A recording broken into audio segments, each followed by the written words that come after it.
Hey, welcome to this ride as I'm out pedaling the long way on a route that you don't want to miss. In fact, by riding along with me on this ride, you'll get to see what I suggest are the 3 R's of a great bike ride. Ruins, rivers, and yep, you don't want to miss it, ramen.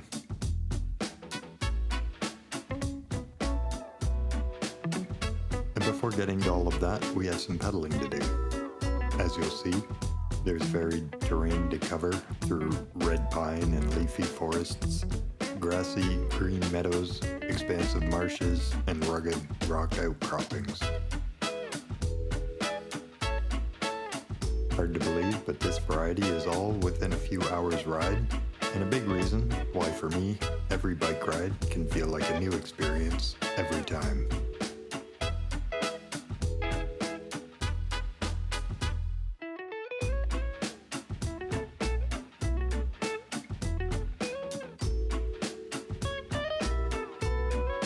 It's also the reason I feel so fortunate to get out on a ride to such special places and then share these experiences with you. I appreciate receiving your comments about what you enjoy while riding along with me, so please don't hesitate to share your thoughts on this ride. While you're at it, you can also thumbs up and subscribe. Your support, it really does help me to continue trying to improve and bringing you the best possible videos to enjoy pedaling the long way.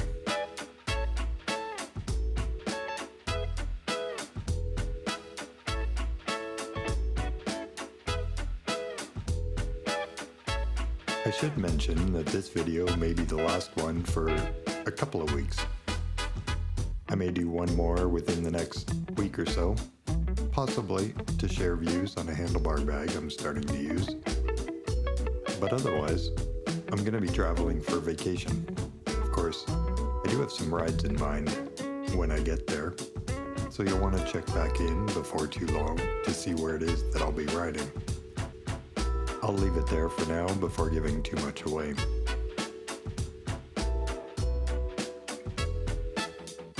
But I am getting ahead of myself and should get back to the ride at hand. It's well before noon and already so humid and high 20s. So I appreciate the shade in the forests and tend to go a little quicker when in the open clearings and exposed sun. With that said, it really is, in all things considered, a perfect summer day for rolling through the cool forests and pausing later beside a refreshing river.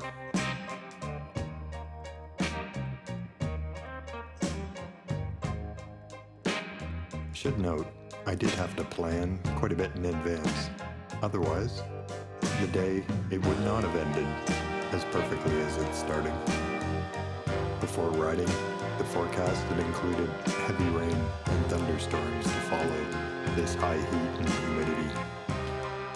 Indeed, when back home, after shooting this video, I was glad to be under the roof at home, because it's at that point that the sky opened up to drive down sheets of rain along with huge flashes of lightning and thunderous claps. Again, fortunate that I planned. In this effort to plan, it got me to reflect on a personality test I was completing for fun with my wife.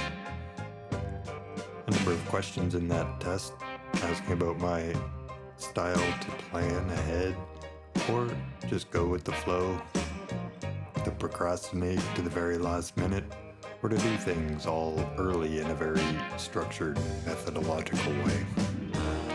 And so while completing these questions, I was struck by the extremes in my answers, whether I was answering with my professional or bike hat.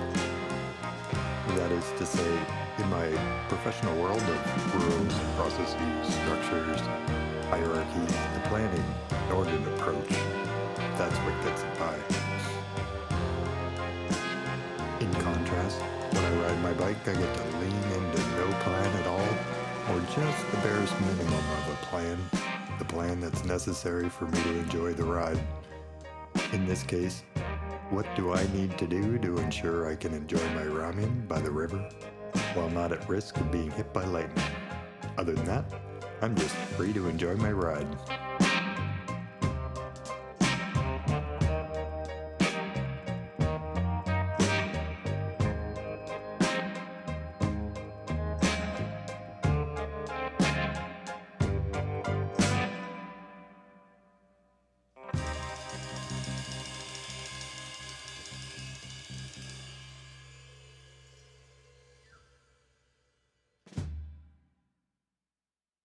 And now, the ruins. A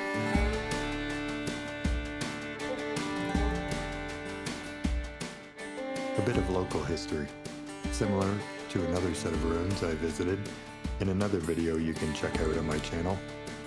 These ruins harken back to an industrial history at the end of the 1800s, a lime kiln, and I had to look all this up afterwards, so please be patient if I get some of it wrong. But this kiln, it was where the limestone was burned to produce lime, a multi-use product at the time for a variety of things such as mortar and plaster. The particular site was active until a modernized and much larger cement factory opened in town, after which this site was forgotten about until it was rediscovered and preserved about 50 years ago. I like that it's still intact enough to give you an idea of what was there, perhaps the work that went on, again, burning rocks. But also, you get to see how the forest encroaches over time.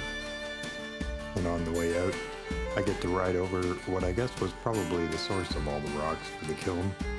As the previously soft trail, it's now replaced by long stretches of rugged rock outcroppings.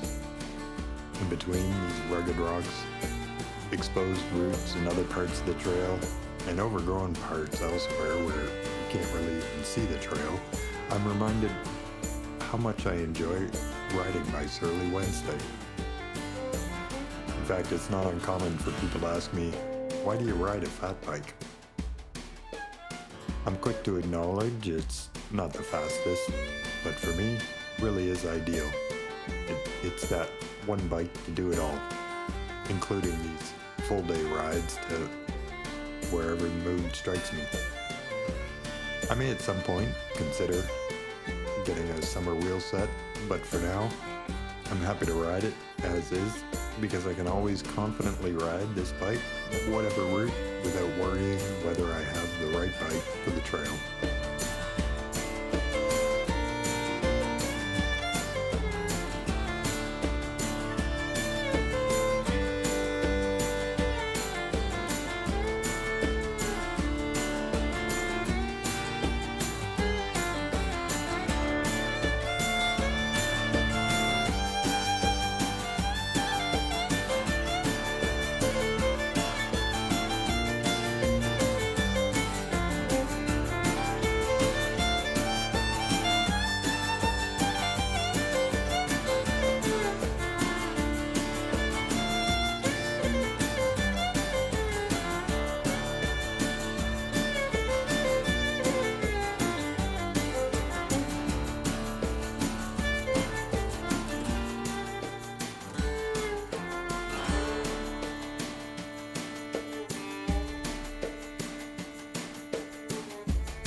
At last, time to chill by the river.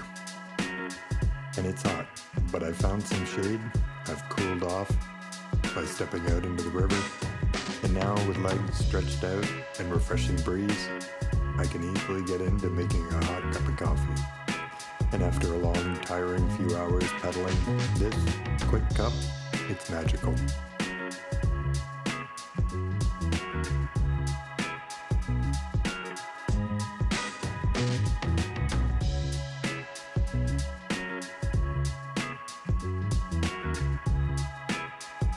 Very simple.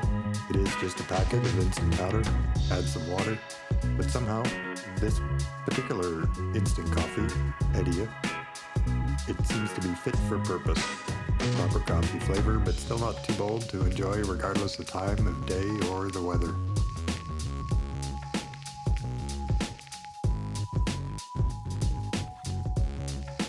And while I enjoy every mouthful of coffee and the revitalizing pick-me-up, it's easy now to quickly get into preparing some vegan ramen.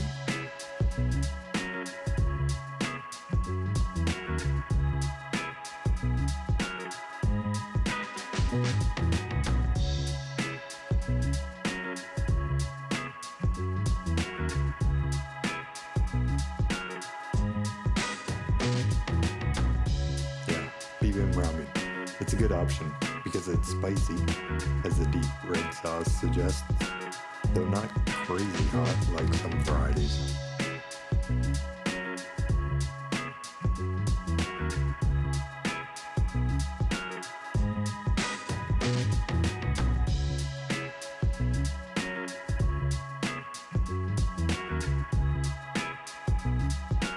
Also, I like the drier, less soupy consistency to add fresh tomatoes and a boiled egg. These are some of the ingredients that I packed in a thermos container.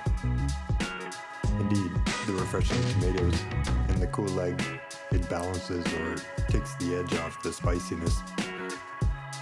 All in all, incredibly delicious and a necessary bit of fuel that feels far more nourishing than would typically be the case that one might assume for an instant packet of noodles.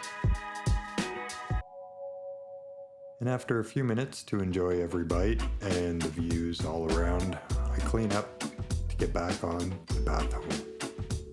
I'm mindful again of the forecasted storm.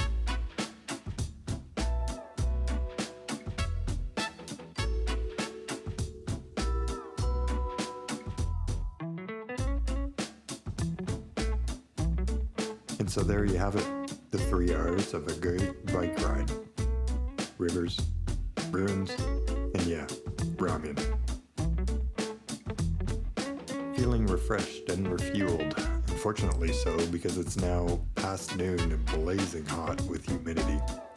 The kind which you sweat probably while just standing there.